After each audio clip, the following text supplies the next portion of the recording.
Aku semakin menggigil ketakutan. Sementara Nyilinggi tertawa-tawa semakin kencang dan terus-menerus meneriakkan satu kata, "Mati!"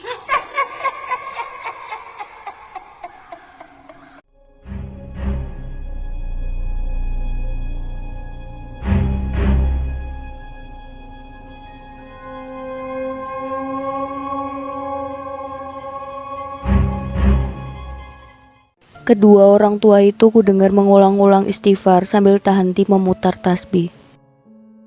Manusia tempatnya salah, Linggi. Memaafkan akan membuatmu lebih mulia. Maafkanlah kekhilaafannya, Linggi. Kakek itu berucap pelan. Jangan ikut campur.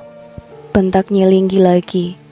Tangannya tiba-tiba menunjuk ke arah kegelapan tempat kalung wewe menggantung sejak tadi. Mataku membelalak lebar. Tiba-tiba saja wajah kalung wewe tadi sudah ada di depanku. Tangan kanannya dengan cepat mencekik leher orang itu sementara lidahnya menjilat wajahku. Aku menjerit ngeri melihat belatung bergerak-gerak di dalam mulutnya. Secepat kemunculannya, secepat itu juga hilangnya. Sabetan tasbih ibu tua hanya memukul ruang kosong. Kalung wewe itu sudah hilang diiringi suara cekikikan yang membahana dalam kegelapan.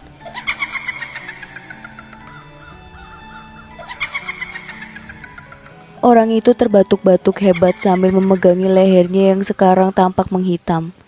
Sementara tubuhku gemetar tak terkendali. Nyilinggi melayang mendekat, lalu hilang. Sosoknya muncul di balik pohon tua itu. Sebentar kemudian hilang. Sosoknya muncul lagi di atas dahan, lalu hilang. Tapi dia tak pernah muncul terlalu dekat untuk mampu menjamahku. Aku dengan panik mencari-cari setiap dia hilang dan menatap dengan was-was setiap dia muncul. Tapi dimanapun dia muncul, matanya selalu terpaku menatapku tanpa ekspresi. Suara-suara berbisik dari segala arah menghujani telingaku dengan kata-kata, "Mati!" Semakin erat ku tutup telingaku. Suara-suara itu justru semakin jelas. Aku yang kalut berteriak-teriak histeris berusaha mengenyahkan suara-suara itu dari kepalaku. Orang itu dengan kasar menarik tanganku yang membekap erat telingaku sambil membentak, Istighfar. Ingat Tuhan.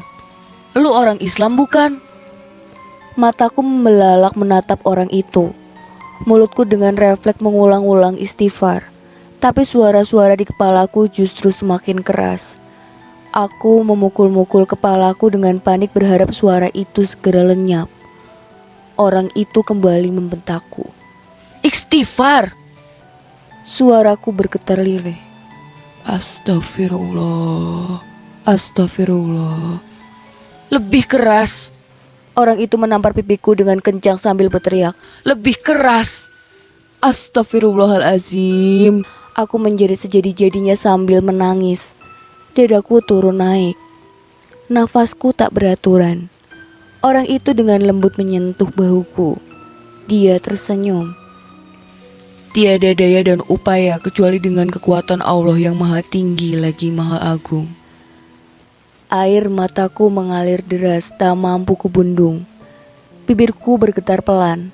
Dalam isaku, istighfar terucap secara refleks. Seluruh tubuhku gemetar dengan hebat, tapi suara-suara itu sudah hilang. Orang itu menampar pipiku dengan pelan. Senyumnya tersungging menghina. Dasar bocah. Kakek putih itu maju selangkah mendekati Nyilinggi yang kini melayang beberapa meter di depannya. Lepaskan anak ini, pergilah, Linggi. Suara lembut kakek itu pelan tapi terdengar wibawa.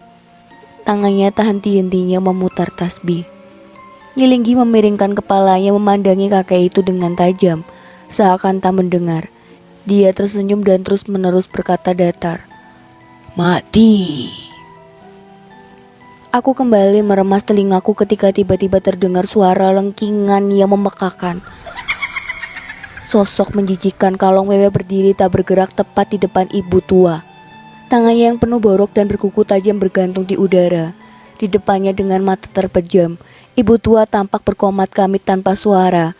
Semakin cepat ibu tua itu memutar tasbihnya, makhluk itu menjerit semakin keras.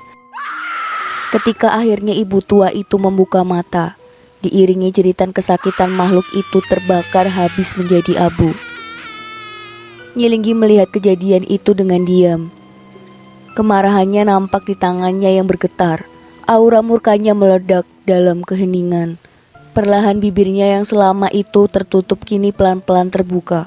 Sebuah kalimat yang dia katakan berikutnya langsung membuat kakek putih itu waspada. Nyawa bayar nyawa.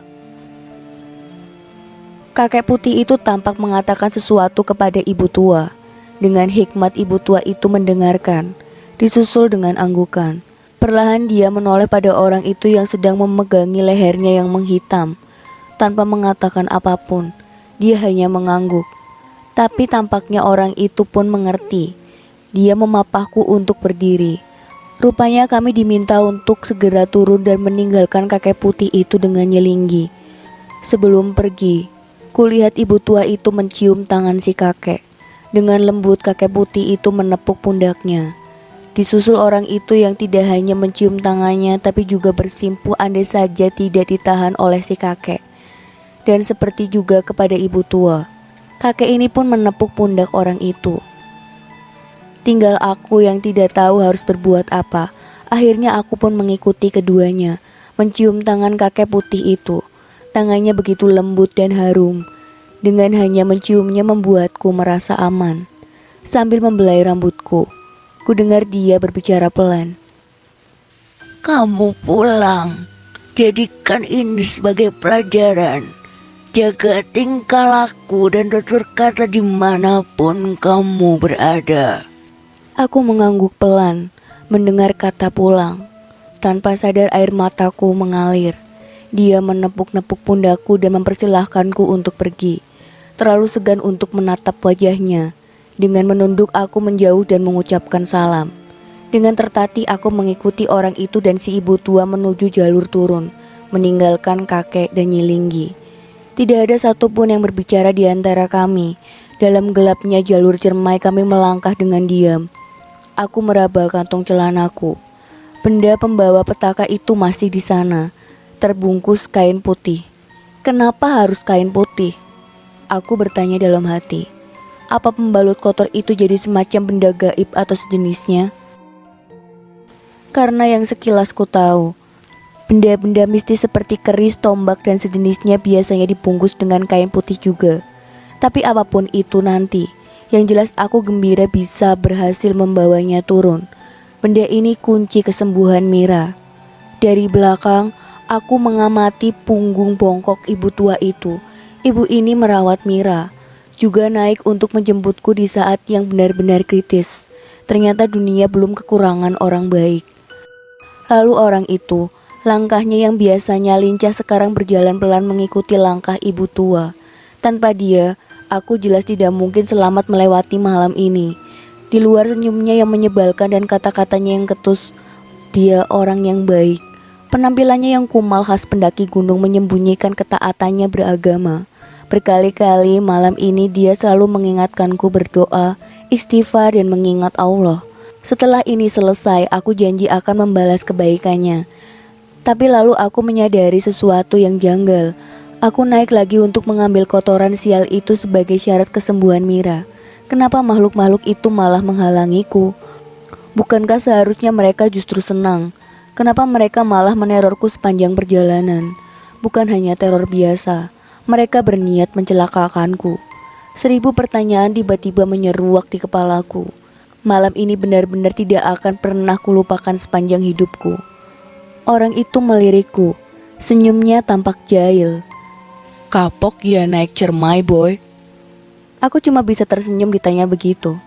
Kapok, jelas banget. Bukan cuma cermai. Sepertinya setelah ini aku pensiun naik gunung. Jangan lemah, boy. Kejadian ini ambil pelajarannya, katanya lagi. Orang itu seakan bisa membaca pikiranku. Aku mengangguk mengiyakan. Bang, terima kasih banyak ya udah nolongin saya, bang. Kataku kali ini. Kalau nggak ada abang nggak tahu gimana nasib saya. Orang itu tertawa-tawa menyebalkan. Tapi aku malah gembira melihat tawanya. Lu selamat bukan cuma karena gue, boy. Lu juga harus terima kasih ke banyak orang yang nolong lu. Ada Mak Encep, orang-orang di Cibunar, orang tua lu yang gak putus doain lu di rumah, Mira, termasuk juga Nyilinggi. Dan tingkatin ibadah lu sebagai wujud syukur lu sama yang maha besar. Jawab orang itu. Kemudian dia melanjutkan. Ada maksud dari setiap kejadian, boy. Maksudnya bang? Tanyaku tak mengerti.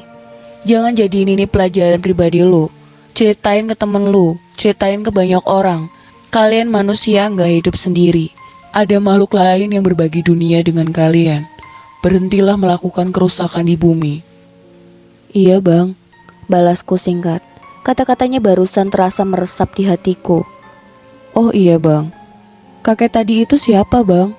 Tanyaku. Orang itu cuma tersenyum.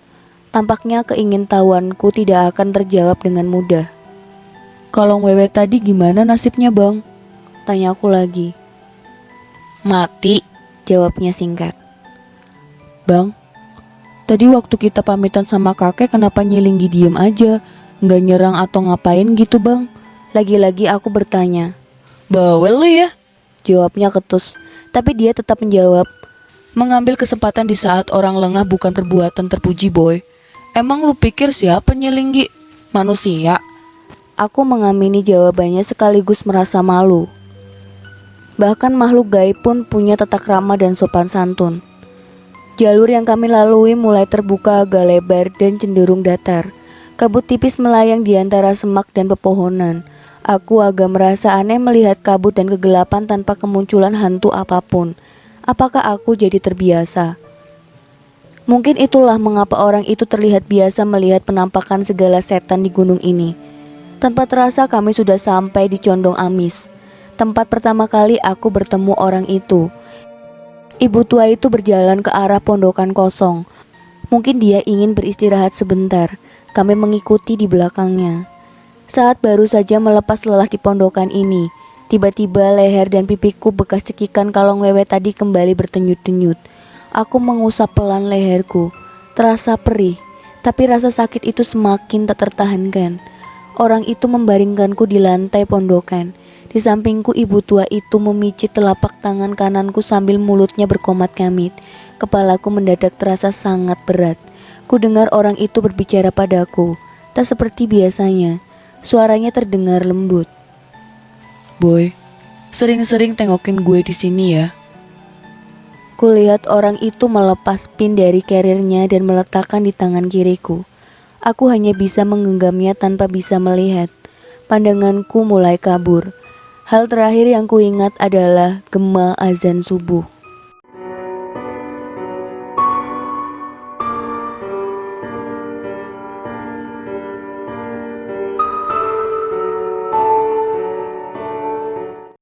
Berkas cahaya matahari tampak menembus jendela saat aku membuka mata. Aku terbangun di atas tempat tidur yang empuk. Di sebelahku di balik tirai berwarna biru tampak kasur yang kosong. Selang infus tertancap di tubuhku yang terhubung dengan plastik berisi cairan yang menetes pelan di tiang samping tempatku berbaring. Aku berada di rumah sakit. Pintu terbuka dan kulihat wajah Mira lagi. Rasanya sudah bertahun-tahun. Dia mendekat dan langsung memelukku sambil menangis. Ku dengar dia meminta maaf berkali-kali sambil terus menangis. Aku ingin balas memeluknya, tapi tanganku terlalu lemah untuk digerakkan. Lu udah gak kenapa-napa kan Mir? Tanyaku. Dia mengangguk sambil mengusap air matanya.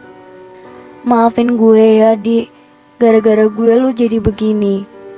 Dia minta maaf lagi. Aku tersenyum sambil mengangguk. Yang penting kita selamat, kataku. Siapa yang bawa gue ke sini Mir? Gak tahu juga Dik, gue juga bangun-bangun udah di sini. Jawab Mira. Aku teringat lagi sosok ibu tua. Diam-diam aku sungguh berterima kasih. Juga orang itu. Pasti dia yang susah payah membawaku turun dari Condong Amis sampai Cibunar, lalu ke sini. Lalu aku teringat dia memberikanku sesuatu sebelum aku pingsan. Mir, lihat pin yang gue pegang gak pas gue pingsan? Tanyaku. Oh, ada, bentar ya, katanya. Dia lalu membuka tutup kepala carrier, mengambil benda yang kutanyakan, lalu memberikannya padaku. Aku menerimanya. Benar, itu sebuah pin. Malam itu aku tak bisa melihat apa yang tercetak di pin ini saat pertama kali bertemu orang itu karena terlalu gelap. Aku memperhatikan gambar yang tercetak di sana. Tampaknya sebuah logo. Gambar cicak dan gunung. Tulisan di bawahnya berwarna kuning sudah agak pudar tapi masih terbaca olehku. Edge Mountain. Entah apa artinya. Tapi pin ini akan kujaga selamanya sebagai pengingat untuk malam yang penuh teror di Cermai. Aku teringat sesuatu. Kuraba kantong celanaku. Kosong. Benda sial itu rupanya sudah hilang. Aku membayangkan ritual-ritual gaib yang dilakukan pada benda kotor itu untuk menyembuhkan Mira. Bekas pembalut lo yang di dalam kain putih itu sekarang di mana, Mir? Tanyaku karena tetap penasaran. Mira agak terkejut mendengar pertanyaanku. Oh, udah dibuang di tempat sampah? Jawabnya. Sejujurnya aku sedikit kecewa mendengarnya, tapi memang hal itu yang paling logis. Tempat buat buang kotoran memang hanya tempat sampah. Raut terkejut masih terbaca di wajah Mira. Dia lalu bertanya, "Kok lu bisa tahu tentang pembalut di kain putih, Dik? Kan selama ini lu pingsan." Aku tersenyum mendengar pertanyaannya. Teringat betapa horornya perjalanan malam itu demi mengambil lagi benda sialan tadi. Ada rasa bangga dan sedikit merasa jadi pahlawan karena bagaimanapun aku berhasil menyelamatkan Mira. Lalu pertanyaan Mira yang membuatku terdengar agak konyol dan lucu. Kok gue bisa tahu tentang pembalut di kain putih? Ingin rasanya menepuk dada dan menceritakan semuanya. Wajah terkejut Mira masih belum hilang dan matanya tampak penasaran. Lalu sebuah senyum mengembang di wajahnya. Dia lalu berkata, "Padahal selama ini lu pingsan, Dik. Tapi ya sudahlah. Setelah malam itu kayaknya gue gak bakal kaget kalau denger hal-hal aneh lagi." Dan dia meneruskan, "Nanti deh gue ceritain perjalanan gue ngambil pembalut itu malam-malam di Cermai. Nanti gue ceritain tentang Nyilinggi, Kalong Wewe, Abang Jody. Nanti kapan-kapan kita kesini lagi ya. Mak Encep terus-terusan ngerawat dan ngejaga lu selama lu pingsan dan kesurupan. Kita banyak utang budi sama dia." Sekarang giliran aku yang terkejut.